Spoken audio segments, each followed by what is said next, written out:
Olá, sejam todos bem-vindos ao meu canal. Eu sou Simone Gantuá, esse é o Direito Empresarial do século XXI e a gente vai continuar nesse vídeo falando sobre as alterações provocadas na Lei 11.101 de 2005 pela Lei 14.112 de 2020.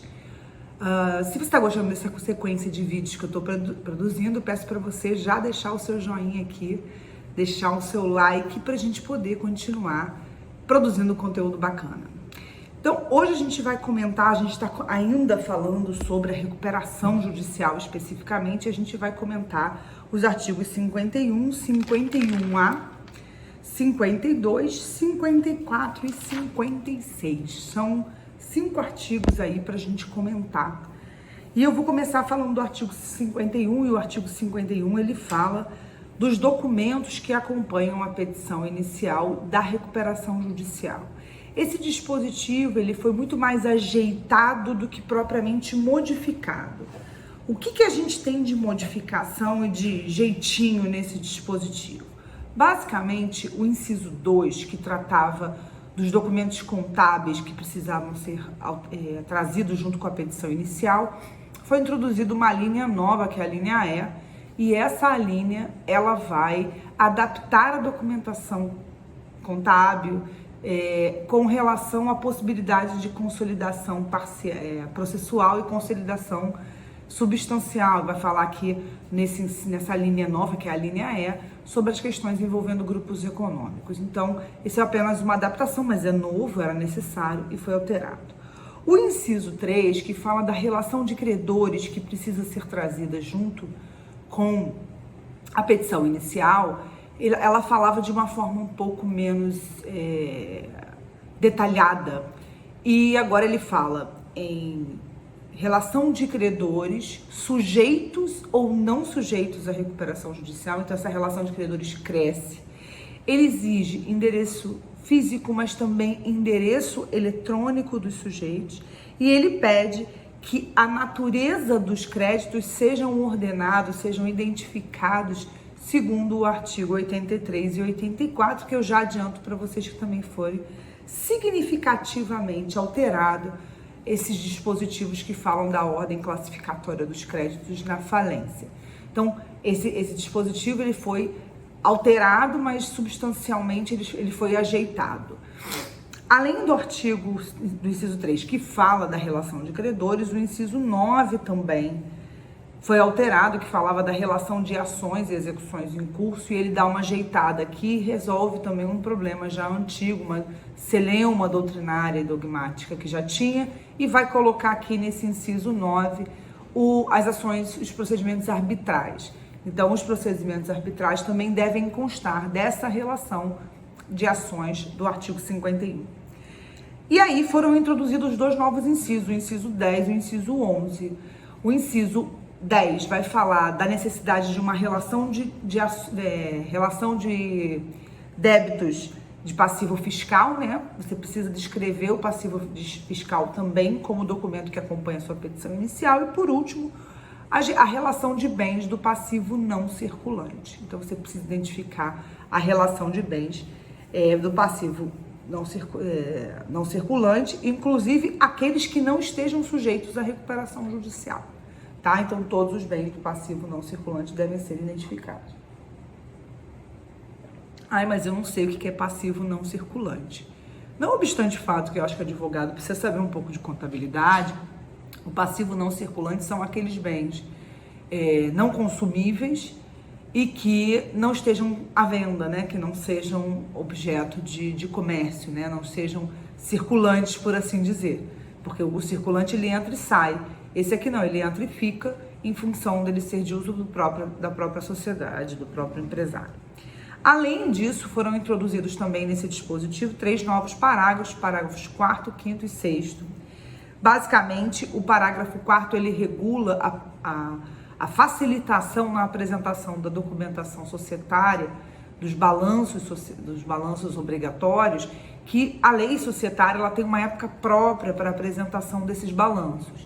E aí esse dispositivo diz, olha, se você entrar com a recuperação e não for a época própria de produzir, que você não esteja com essa documentação própria em mãos, porque já ainda não passou a época própria, você pode juntar um balanço prévio e quando isso acontecer, você junta no processo. Basicamente isso, parágrafo 4º.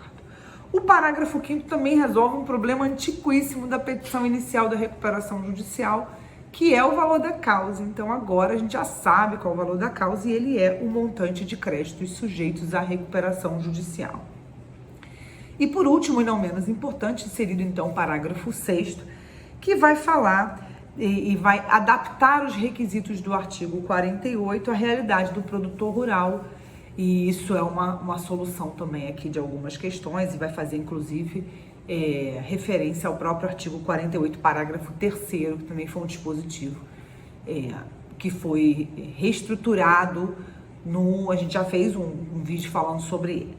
Agora vamos falar de uma novidade. Essa novidade aqui eu acho que é uma coisa importantíssima, que já era uma prática que já vinha acontecendo em São Paulo e já vinha acontecendo pelo menos no Rio de Janeiro, não posso falar pelos outros estados, e que foi colocada na lei, que é a constatação prévia.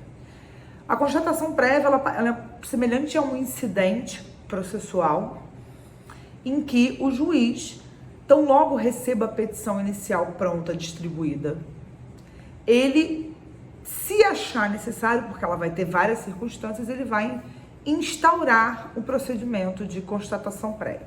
Só que esse procedimento de constatação prévia, primeiro, ele vai ser feito se for necessário, ele não é obrigatório, ele não é uma etapa obrigatória do processo recuperacional. Segundo, não é o juiz sozinho que faz, não é ele que faz, ele vai nomear um profissional que ele repute de confiança, técnico e idôneo para fazer isso por ele. Então, isso é uma outra questão. Não é ele que faz, ele vai nomear. Segundo eu tenho ouvido doutrinadores e estudiosos que estão estudando essa lei, inclusive participaram do projeto, essa pessoa que vai ser nomeada, quando for nomeada, provavelmente vai ser o próprio administrador judicial que posteriormente vai ser nomeado. Além disso, essa constatação prévia, ela vai ter dois objetivos que podem estar presentes simultaneamente ou pode ser único. Né, um deles apenas. Ele vai nomear essa pessoa para verificar a constatação do funcionamento, de em que circunstâncias está funcionando, recuperando, evitando-se assim, por exemplo, que você defira o processamento de uma recuperação de um recuperando que já está com as portas fechadas, ou seja, que já está no processo de falência mesmo, de dissolução, e que não tem por que você deferir um procedimento dessa natureza. Então, é possível para esse fim. E o outro fim também é para que se faça uma checagem da regularidade e da completude dos documentos que acompanham a petição inicial. Eu não vou fazer nenhum juízo de valor aqui, embora em relação a algumas questões envolvendo a constatação prévia eu já tenho uma opinião formada, porque esse vídeo é meramente informativo para que você tome conhecimento dessas questões. Essa pessoa que vai ser nomeada pelo juiz, ele vai receber uma remuneração, só que essa remuneração ela só vai ser arbitrada depois que ele apresentar esse trabalho e de acordo com a complexidade do trabalho que vier a ser desenvolvido. Então, ele é remunerado, não é uma atividade gratuita, não é graciosa. Essa remuneração é às custas do recuperando, mas ela só é fixada depois. E tem mais. Além dela só ser fixada depois, esse procedimento ele é deferido in audita terapia, ou seja, ele é deferido sem que a parte requerente saiba disso. Ou seja, agora quem entra com uma recuperação tem que saber que já tem essa surpresa aqui que pode acontecer de ter uma despesa a mais não esperada, porque o juiz entendeu que é necessário a constatação prévia, que é posterior. Inclusive, o próprio dispositivo que fala de não ouvir a parte contrária, ele fala inclusive também que pode ser sem ouvir e sem aviso prévio. Então, assim, me parece aqui que o contraditório, se houver, vai ser diferido, vai ser depois, né? Já na possibilidade de recurso que a gente já vai falar. Essa resposta a essa constatação prévia, ela deve ser apresentada por essa pessoa, por esse profissional nomeado pelo juiz, no prazo máximo de 5 dias. Então, o prazo é bem exíguo e nem sempre trabalho tão curto, né? Porque se a gente estiver falando de uma recuperação da padaria do seu José, ótimo, que maravilha fazer isso em 5 dias. Agora, se for a recuperação da Oi, vai checar a documentação da Oi. embora eu ache que na recuperação do senhor José da padaria não vai ser necessário esse incidente, a não ser que seja para comprovar se está fechada ou não. Mas em relação à documentação, ela vai ser muito mais simples de se checar do que a documentação da Oi. E claro que se um profissional for nomeado para fazer o da Oi, certamente ele vai ter que contratar ajudantes para trabalhar com ele, ou já terá na sua atividade ordinária do dia a dia dele. A partir do momento que essa resposta, né, esse laudo for apresentado, o juiz ele vai se manifestar sobre esse laudo através da decisão. E essa decisão pode ter 3 conteúdos diferentes. Ela pode ser o deferimento do processamento, ela pode ser o indeferimento do processamento, ou ela pode ser uma abertura de prazo para emenda, porque às vezes você pode ter cometido um erro, faltou um documento não está bacana, e isso pode ser perfeitamente consertado. A gente já falava da possibilidade da emenda por força do próprio Código de Processo Civil, que influencia o processo recuperacional, mas agora isso é uma realidade inexorável e a gente está dentro da lei. E esse mesmo dispositivo que fala nessa tríplice possibilidade, ele também fala que caberá os recursos adequados em cada uma das circunstâncias, e ele não fala e nomeia os recursos, porque a depender do conteúdo da decisão será agravo ou apelação. Né? Se você estiver falando uma decisão que indefere o processamento, ela é uma decisão terminativa, porque você encerra o processo recuperacional e aí, nesse caso, caberá apelação. Agora, se você quiser recorrer da decisão que defere o processamento, aí no caso será o agravo de instrumento, já que será uma decisão que não porá fim ao processo, né, ao procedimento. O parágrafo 5º desse mesmo dispositivo 51A, ele vai dizer que o conteúdo dessa decisão que indefere o processamento jamais poderá estar fundamentada na viabilidade econômica do plano, porque isso é o mérito e o núcleo intangível para a decisão dos credores. Então isso aqui foi colocado de fora de forma clara para que não tenha nenhuma dúvida em relação a isso. O parágrafo 6º ele vai falar sobre o MP, se houver a constatação de alguma fraude ou alguma irregularidade, o juiz vai mandar extrair cópia para o Ministério Público para que ele tome as providências necessárias se for o caso, né?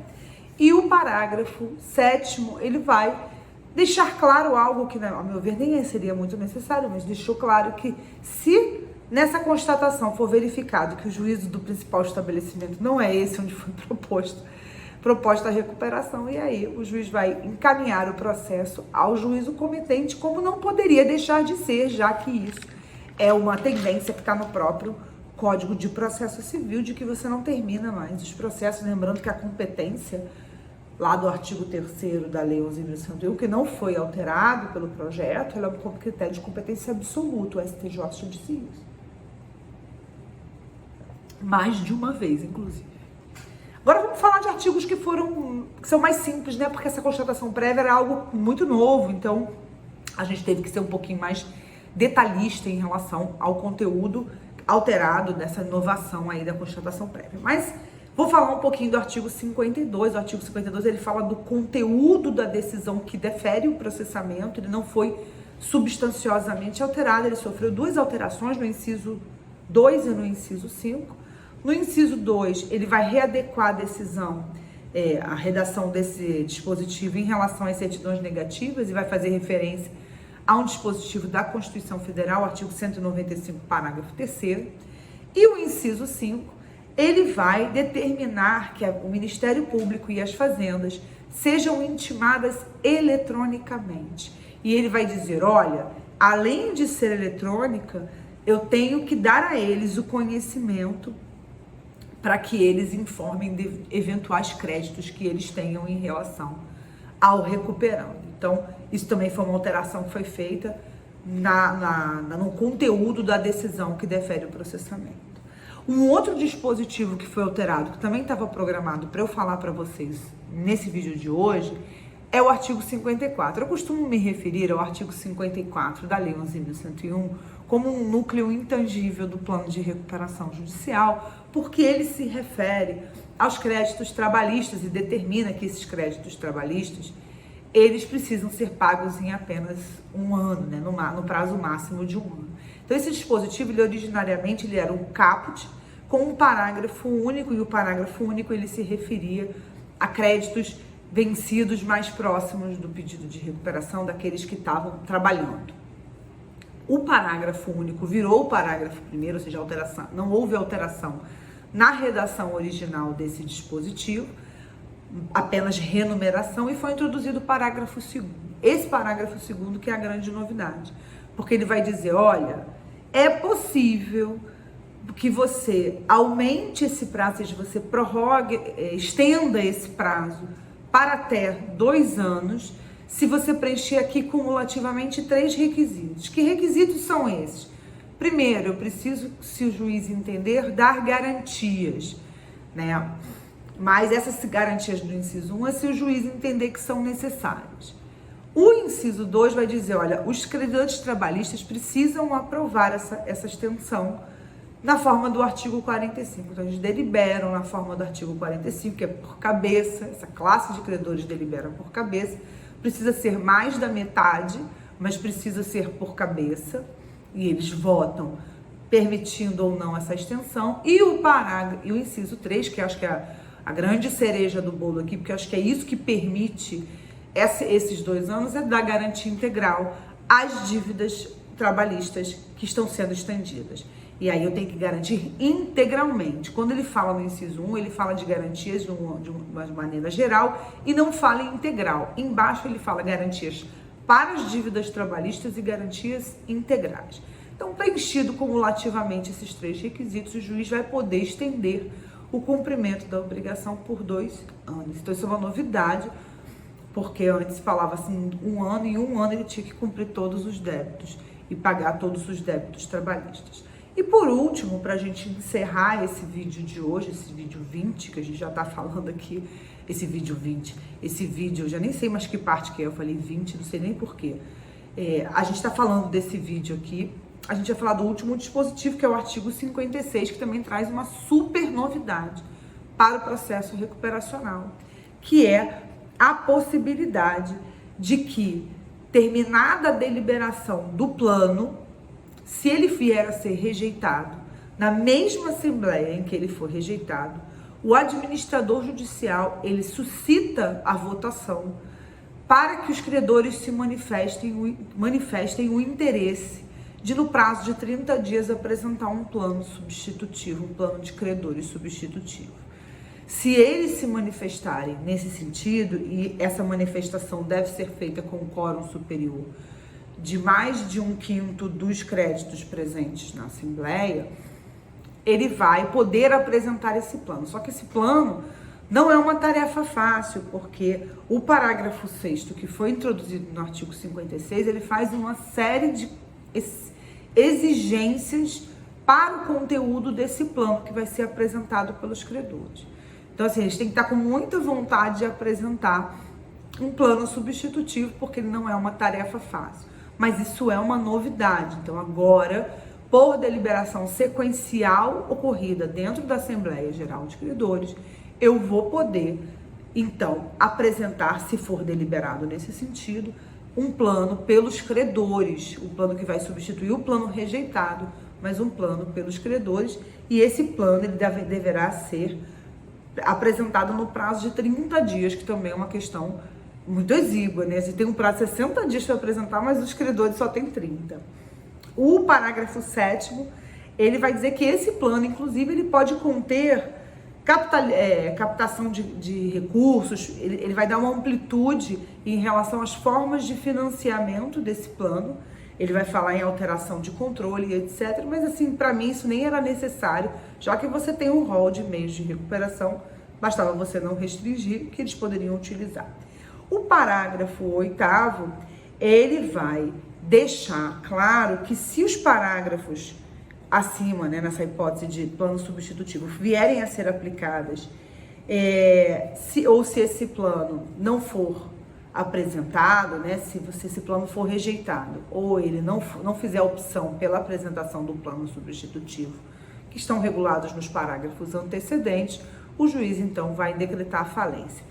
Eu, particularmente, não gosto desse parágrafo 8º, porque ele não fala da crandown, ele não faz referência à crandown, e a crandown não foi retirada do nosso ordenamento jurídico. Então, aqui para mim cabia pelo menos a referência a ela de uma forma explícita. E o último parágrafo desse artigo 56, ele vai falar sobre a eventual interrupção do término da deliberação, de que ela não pode durar mais do que 30 dias, a suspensão, falei isso, interrupção, mas a lei fala em suspensão da Assembleia Geral de Credores, ela precisa ser finalizada em no máximo 90 dias. Então, é um dispositivo muito mais ordenatório do que propriamente que nos interessa do ponto de vista de conteúdo, mas é bom que vocês saibam que foi alterado. Com isso, a gente termina essas considerações de hoje, só recapitulando o que a gente falou do que muda nos documentos que acompanham a petição inicial, a gente falou da constatação prévia, tratamos também da possibilidade de extensão do prazo para cumprimento das obrigações trabalhistas e fechamos falando da possibilidade de apresentação de plano substitutivo pelos credores em caso de aprovação e de manifestação de interesse nesse sentido na Assembleia Geral de Credores. Espero que vocês tenham gostado desse vídeo. Se vocês gostaram, dê o seu like, dê o seu joinha e a gente volta em outra oportunidade para continuar essa saga, para falar de todas as alterações. E eu estou fazendo e planejando uma estratégia diferente de falar um pouquinho devagar para quem é do mundo devagar e falar um pouquinho mais rápido para quem gosta de coisas mais aceleradas. Mas eu vou fazer esse vídeo mais acelerado numa outra oportunidade, que vai ser um vídeo que vai ser um resumaço dos principais pontos da alteração. Então, quem precisa estudar de forma mais detalhada vai ficar com esse vídeo, com outros que eu produzi nesse sentido. E quem gostar e quiser só ter uma visão geral, ou pelo menos começar por uma visão geral, eu vou fazer um vídeo que eu vou chamar de resumo, resumão, ainda não escolhi o nome para ele não, mas que eu vou falar de tudo num vídeo só. Vai ser um vídeo mais longo, mas um vídeo que vai tratar de tudo de uma vez só. Se você for de um ou de outro, vai ter para todo mundo. Então dá o seu like e a gente volta em uma outra oportunidade. Tchau, gente!